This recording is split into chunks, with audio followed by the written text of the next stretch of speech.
Hello, ಶಿಟ್ಟಿನಂಜಲಾಸಿಗೆ ಸ್ವಾಗತ. ಇವತ್ತು ನಾನು ಸುವದಾನ ಅಥವಾ ಸುವ ಸೀಡ್ಸ್, ದಿಲ್ ಸೀಡ್ಸ್ ಅಂತಾನು ಕರೀತಾರೆ.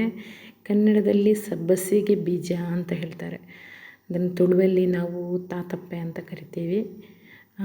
ಇದು ಅಡಿಗೆಯಲ್ಲಿ, ಆಯುರ್ವೇದದಲ್ಲಿ ಜೀರ್ಣಕ್ರಿಯೆ ಸುಧಾರಿಸಲು, ಹಾಲುಣಿಸುವ ತಾಯಂದಿರಲ್ಲಿ ಎದೆ ಹಾಲು ಹೆಚ್ಚಿಸಲು ಮತ್ತು ಮೈಕೈ ನೋವಾಗಲಿ, ಹೊಟ್ಟೆ ನೋವು, ಬೆನ್ನು ನೋವು, ಎನಿಥಿಂಗ್ ಯಾವುದು ದೇಹದಲ್ಲಿ ಯಾವುದೆಲ್ಲ ನೋವಿರೋ ಆಗುತ್ತೆ ಅದಕ್ಕೆಲ್ಲದಕ್ಕೂ ರಾಮಬಾಣ ಅಂತಲೇ ಹೇಳ್ಬೋದು. ಇದರಿಂದ ಜೀರ್ಣಕ್ರಿಯೆ, ಗ್ಯಾಸ್ಟ್ರಿಕ್ ನಿವಾರಣೆ ಆಗಲಿ, ಉರಿಯೂತ ಕಡಿಮೆ ಆಗೋದಕ್ಕೆ ಆಗಲಿ ಎಲ್ಲದಕ್ಕೂ ಸಹಾಯ ಆಗುತ್ತೆ. ಇದಕ್ಕೆ ಬೇಕಾಗಿರೋದು ತೆಂಗಿನ ತುರಿ, ಅದೇ ಸಬ್ಬಸಿಗೆ ಬೀಜ ಮತ್ತು ಸ್ವಲ್ಪ ಬೆಲ್ಲ.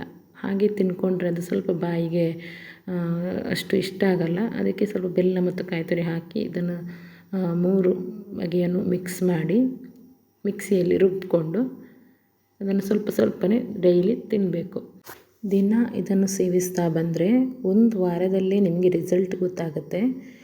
ಬೇಕಿದ್ದರೆ ಟ್ರೈ ಮಾಡಿ ನೋಡಿ, ನಮಗೆ ಆಮೇಲೆ ಕಾಮೆಂಟಲ್ಲಿ ತಿಳಿಸಿ. 1 ವಾರ ತಗೊಳ್ಳಿ ಬೇಕಿದ್ದರೆ, ನೋಡಿ ಯಾವ ಥರ ಹೆಲ್ಪ್ ಆಗುತ್ತೆ ಅಂತ. ತುಂಬಾ ಹೆಲ್ಪ್ ಆಗಿದೆ. ಕಾಲು ನೋವಾಗಲಿ, ಸೊಂಟ ನೋವಾಗಲಿ, ಬೆನ್ನು ನೋವಾಗಲಿ ಎಲ್ಲದಕ್ಕೂ ತುಂಬಾ ಹೆಲ್ಪ್ ಆಗಿದೆ. ನಾನು ತಗೊಂಡಿದ್ದೀನಿ, ಅದರಿಂದ ನೀವು ಟ್ರೈ ಮಾಡಿ ಅಂತ ಹೇಳ್ತಾ ಇದ್ದೀನಿ.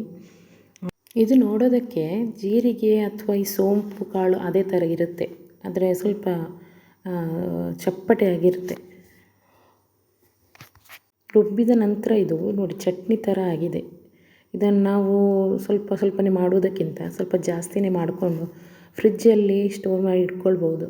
ಸಣ್ಣ ಒಂದು ಡಬ್ಬ ಕಂಟೈನರಲ್ಲಿ ಹಾಕಿ ಫ್ರಿಜ್ಜಲ್ಲಿ ಇಟ್ಕೊಳ್ಬೋದು. ವಿಡಿಯೋನ ಯಾರೆಲ್ಲ ಫಸ್ಟಾಗಿ ನೋಡ್ತಾ ಇದ್ದೀರಾ ದಯವಿಟ್ಟು ಸಬ್ಸ್ಕ್ರೈಬ್ ಮಾಡ್ಕೊಳ್ಳಿ. ಮುಂದಿನ ವಿಡಿಯೋದಲ್ಲಿ ಸಿಕ್ಕುವ.